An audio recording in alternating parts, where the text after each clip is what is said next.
if you only have pans and you want to get plenty of paint out of them, I would suggest spritzing with water your pans about half an hour before you use them. It moistens them up and it makes them easier to get larger volumes of paint. However, I would say even if you have pans like this, invest in a couple of tubes. It's going to wet around the tree. I'm sort of touching the tree a little bit, just here and there. So I always say to my students, large area, large brush. So fully load your brush. Don't do that. I'll show you what to do with that in a second. But just start painting your blue sky just around the tree and just allow the paint to flow.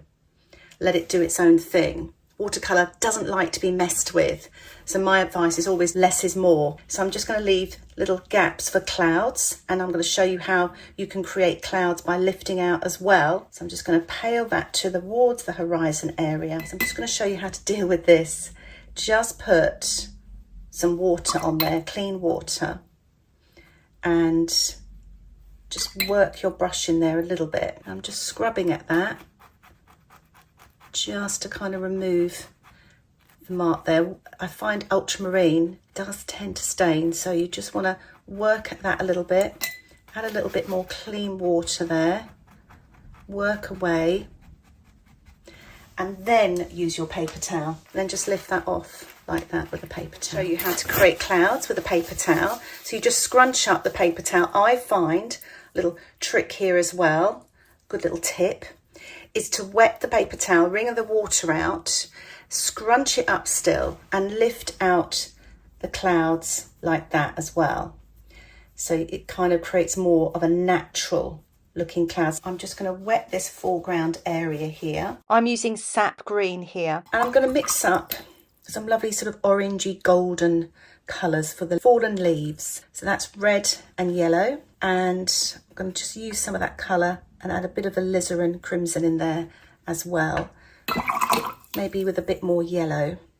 Always give your brush a good rinse before you put the brush into other paint, even though I am guilty of doing that. I'm just going to take the excess paint off there and just stipple some of those leaves, and there's lots of them directly underneath the tree, and this is damp into wet, so the paint's not too wet, and the sky was wet into wet. I'm just going to get the alizarin crimson with the red and yellow and just stipple some of that colour there. Just stipple that colour so it looks like the fallen leaves. Do the same thing with the green. I'm making it slightly thicker as well, just taking the excess off, and I'm just sort of painting that around the outside edge here, and also painting it in the background. Just sort of try not to touch the colour because it'll get a little bit muddy. I'm just going to spatter, so I'm just getting lots of paint. I'm just going to spatter some of that green just over the top of some of that colour there, and I'm going to do the same thing with the red and yellow. So I'm just covering my sky area just to spatter some of the leaves as well here, and maybe spatter a little bit more of the alizarin, slightly darker colour there. I'm going to just use some table salt, and I'm just going to sprinkle it onto damp paint just to create some light textures, mostly on the leaves, not on the grasses. And I'm going to allow that to dry naturally to allow the salt to work. Brush the salt off. What we're going to do now is paint the tree. I'm going to use the alizarin and yellow mixed with the alizarin. I'm going to use a sponging technique. So this is an old natural sponge. So if you don't have a sponge, don't worry. I'm going to show you how to paint the tree here without using a sponge. So I'm just going to dip my sponge in like that with the lighter colour. So I'm working light to dark, and I'm just going to gently sponge.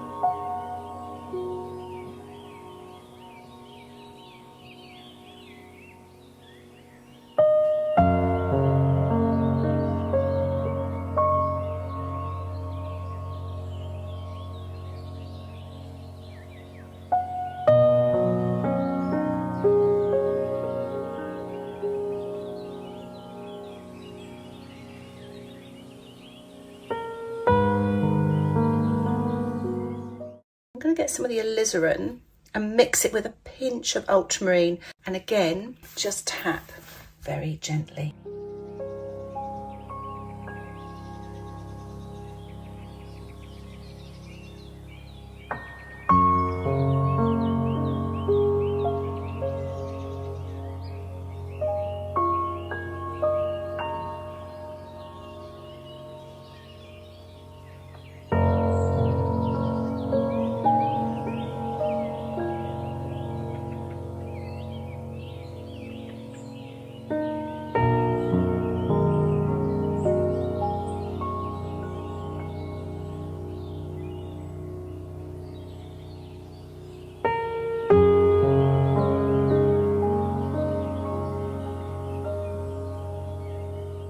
And I'm going to mix up a little bit of the ultramarine with the orange. So just the light's coming from the left.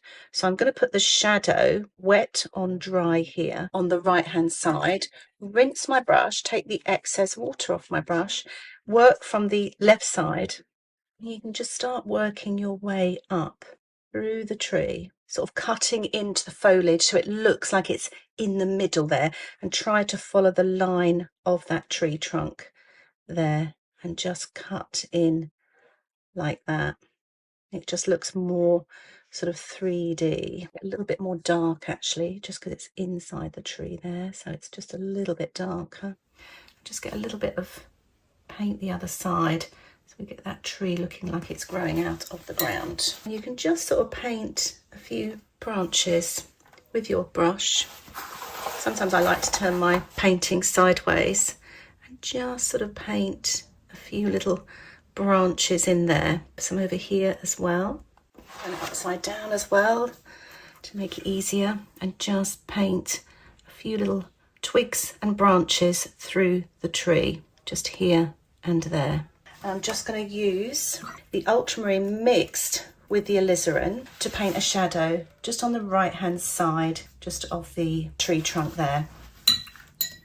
And just fading that. And there's all the texture there. You can see how it's quite effective. So I'm going to mix up some other colours. I might do a little bit more of a stormy sky. I'm going to use the colours that I've got in the palette here, the ultramarine and the alizarin crimson. And I'm going to wet the paper. Remember to cut into the tree. So I'm just tilting as I paint this, and I'm just going to use the tip of my brush to kind of cut in just here and there, and just work my way down. I'm just going to make this a little bit paler as it goes towards the horizon, a little bit more dark in there. Back, just lifting off some of those areas there. And I'm now going to go in with that green, but instead of it being sort of that bright green, I've actually added it in with the colours of the sky, the ultramarine and the alizarin crimson. So I'm just adding these leaves here, the fallen leaves, and this is kind of damp into damp. And then I'm going to get a little bit of red as well, just drop that in. I've taken the excess paint off, just going to drop that in as well, a bit of stippling, and then a little bit of the alizarin crimson as well. Now you can leave it like that. It's going to get some more of the green. You can use ultramarine and yellow. I'm just using a little bit of the sap green and ultramarine, and I'm just going to add some of that colour behind. You've got something behind there as well. Really load the brush and paint that there behind as well. You could even tilt that a little as well to let that all run up. I'm just going to use some crimson Brusho here. So I'm just going to tap very gently. And with Brusho, what I found over the years is less is more. That's a tiny bit there, but what happens is it starts to explode. I've also got some yellow ochre here. I'm just going to tap that on there. It would be quite nice as well to add a little bit of salt. I'm going to allow that to dry naturally. So as you can see, I've got a bit of a cauliflower here, which can be problematic. I get asked a lot, can you remove the cauliflower? Sometimes when you remove this, you just leave a white patch. And sometimes a cauliflower can create quite a nice sort of textured effect. And I was thinking it'd be quite nice to put some distant sort of trees there. I'm just going to use the ultramarine mixed with the alizarin and the orange or yellow, and just paint some trees there, sort of starting at the bottom and then painting smaller sort of branches as I get towards the top there. Again, you want to kind of make the tree trunk at the bottom a bit bigger, branches get thinner as they go towards the top there, so you can just paint lots of little branches there. Bring this down a little bit more and make it sort of disappear into like the mist. Paint another tree trunk here. I'm using a size round brush, and again I'm just going to add a little bit of water to the bottom there just to make it sort of fade away. Just where the cauliflower is, this crinkly area here, it just acts like the sort of top, the canopy of the tree, and it just looks quite effective. It's just a good way of practicing. I'm just going to add really pale colour here, so these trees here look like they're even further off into the distance. So you've almost got these sort of very pale trees, so you can create the sort of look of mist by just lifting off like that. I want to show you dry brush, side brush. So using the same colour, the yellow, the Hansa yellow deep. To make the brush dry, you mix up the paint, slightly creamier. Take the excess paint off and work with the belly of the brush. That's the middle of the brush. Your brush is horizontal to the paper. If you tilt it like that, the paint pours out too fast. So if you have it horizontal and just paint with the belly, the paint doesn't pour out too fast. So you get less paint. So you get a dry brush. So let's practice. Now I'm using cold pressed paper, so it's not got as much tooth and texture as rough paper. So this works really well on rough paper. So take off your excess paint. I'm actually going to start at the top and just, that's too wet. Use the belly of the brush. Can you hear that now? I'm going to stop talking so you can hear the dry brush effect.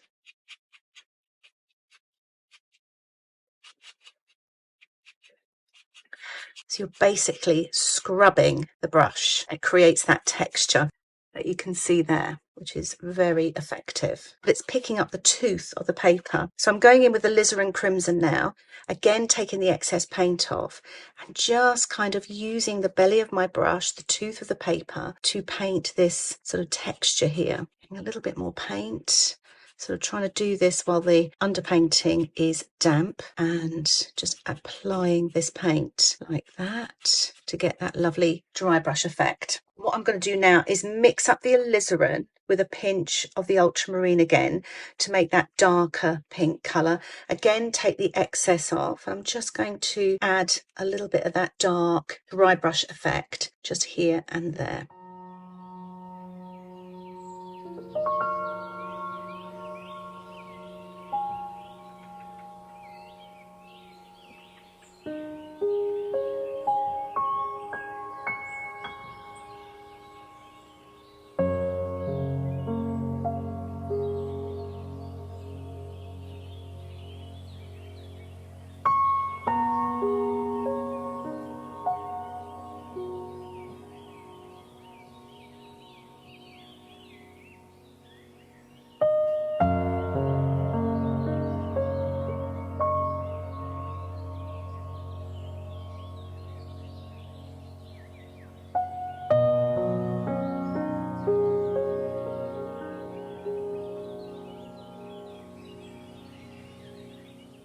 So I'm just going to paint that wet on dry, the trunk of the tree there. Rinsing my brush, taking off the excess water and just sort of blending that on the left-hand side where the light's coming from. Just sort of have that sort of kind of fanning out into the ground there. So it looks like it's sort of buried in the ground. I'm just adding a little bit more ultramarine as it goes up into the tree now. Remember to kind of cut into your tree in between the foliage. So I'm just going to make this a bit darker down here. Just coming up into the tree. Just going to work my way up the tree, sort of almost like a zigzag going up and down like that, so it cuts into the foliage. The foliage hasn't dried. Quite like working sort of damp into damp here because it all looks a bit more natural looking. We can start branching off a little bit now as well, just here and there, and you can turn this sideways just to paint your branches through. So you can just add a few branches, just cutting through just here and there, and just doing a little bit of spattering as well. It's kind of those loose sort of leaves, which is quite nice.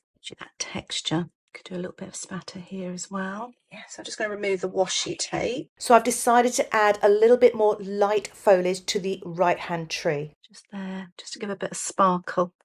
And I'm also going to add a cast shadow, mixing up the ultramarine with a pinch of the yellow and pink. I'm just going to paint this wet on dry with my size 8 brush, just softening and blending there, and just adding a little bit more dark nearest to the tree there, wet into wet, to finish off the shadow. I'm also mixing up a little bit of the sap green with the ultramarine, just to paint a few grasses at the bottom of each of the trees to really ground them, to make them look more natural. So I really hope you found this tutorial helpful. If you like the content that you've seen here, why not think about joining my Patreon membership? You'll get access to my exclusive tutorials and downloadable outline sketches. You can also share your work on a private Facebook group, and you can cancel anytime. Details about the membership can be found in the description below. Thank you so much for watching this tutorial. Happy painting. Bye for now.